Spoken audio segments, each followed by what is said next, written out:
Hey everyone, Alec Tackmann here. This is GoAndPractice Book 3 again. Today we're doing page 45. This is stick on stick fills. And again, if you don't have the book, you can still follow along in the video and understand what's going on. But please pick up a copy if you don't have one. So stick on stick fills. The first thing I want to talk about here is what I mean by stick on stick in this book. And the note heads are like the diamond shaped ones when you see them on the staff. Basically, this is like a modern take on like the traditional jazz rim shot. Coming from the traditional grip era, that's the move where you see the left stick is held down onto the head and then you play on top of the stick only to get that kind of classic rim shot sound. This is not what I call like the middle school band room rim shot where you have the rim and the head touching and play on top. That's kind of a separate sound. So this is like not the rim, just the tip of the stick on the head. If you're a traditional grip player, then this fill is going to be a lot easier. If you're a match grip player like myself, there's a couple kind of tweaks you got to make to it for it to work and sound the same. So playing match grip, what you want to do is first make the dead stroke happen, which is you hit the drum, but you have to press down with either your thumb or your pointer finger and not have it rebound at all. Like not even a tiny bit like this. Like it's okay, it'll work, but it's better if it's just one staccato sound. The second thing you want to do is sharpen the angle that you're holding the stick. And I think a good way to find out what works is do it with traditional grip. And then freeze the stick in that position, and then now come back and grab the stick at that angle with the match grip, and you'll feel how sharp that actually is. You wouldn't normally play with this angle, it's really awkward, but this is how you're gonna get the right sound and feel. So the steeper angle, I think, is gonna change the sound slightly, a little brighter tone to it, and then also, and I think most importantly, with the steep angle, the tip is gonna be less likely to buzz. Where when you're down again, it wants to jump around a little bit. So steep angle, push down hard so it's one tone. Now to get on with the idea here, it's basically just a paradiddle, right, left, right, but the left hand is going to be that dead stroke that prepares for the rim shot that the double rights are going to do. So it's basically like if I play it triple lit tap, it's like this. So you got dead,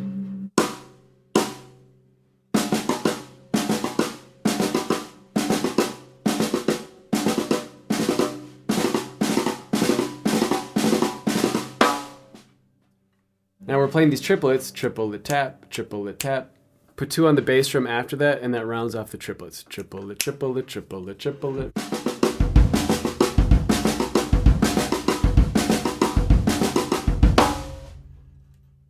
And that's the general idea, and that's what's written out, literally as is in number 1 on the page. And this is gonna work best in a swing setting, but you can throw it in anywhere. I use it all the time on, extended drum solos. So one thing to note here is we're ending on 2 bass drums, so when you're coming out of it, you have to make it a snare crash. So say we're playing like...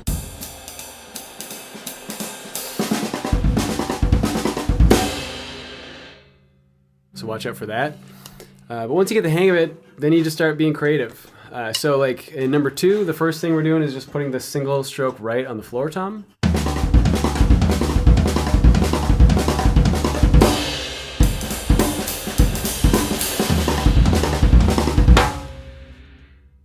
In number 3, this one's kind of fun. I do this myself a lot. It's moving everything to the toms. I got this idea from watching a bunch of Daphne's Prieto videos of him making all of his small little clicky sounds around the drums. And it sounds kind of cool. You wouldn't think to do the dead stroke rim shot on a tom, because that's normally kind of a nasty sound, but in this setting it works pretty good.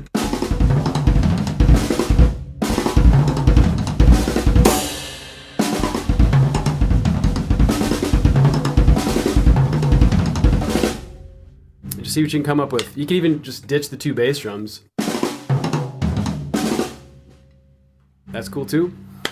One kind of side note about this fill though, I would suggest limit it to like one use per gig.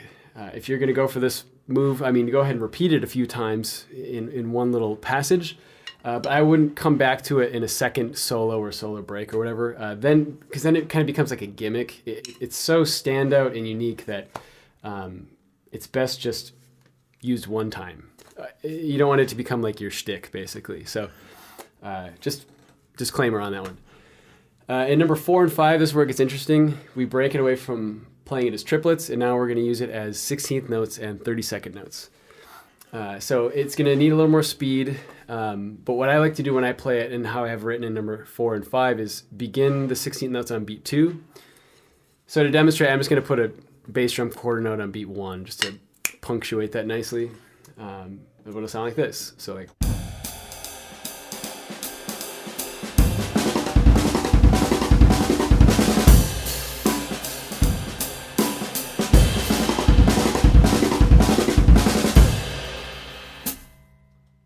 And I'm rounding it off with just right, right, left, left on the 4E end up.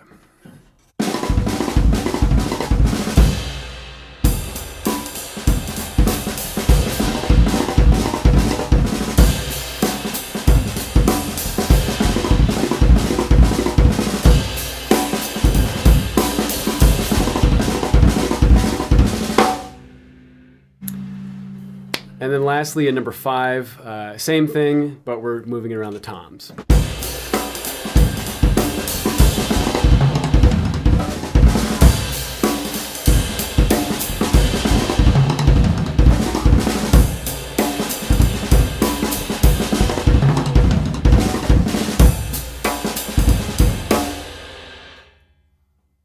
And like standalone in like a one measure fill, it's fine. But I think where it's really cool is when you can get in and out of it again. And I say this on every page of this: get in and out of this fill in the context of other little licks that you have. So like at the top of the at the top of the video, I was playing some 6-stroke roll type things. So you can play around with that, like.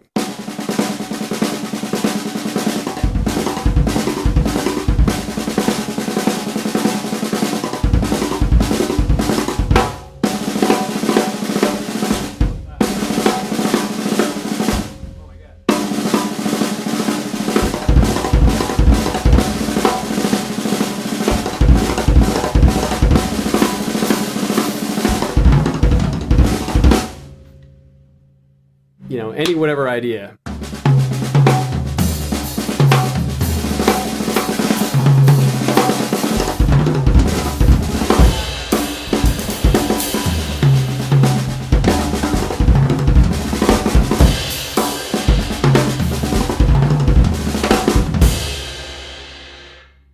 That was kind of maybe with some more rock fills there, but anyway, stick on stick fills, check it out.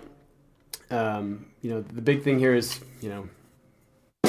the correct tone, the double strokes on the rim shot, and down on the kick drum. But one of my favorite tiny little fills. Hopefully you like it. If you got any questions on it, just let me know. Thanks again for checking out the videos. And yeah, I'll see you all next week. Thanks, bye.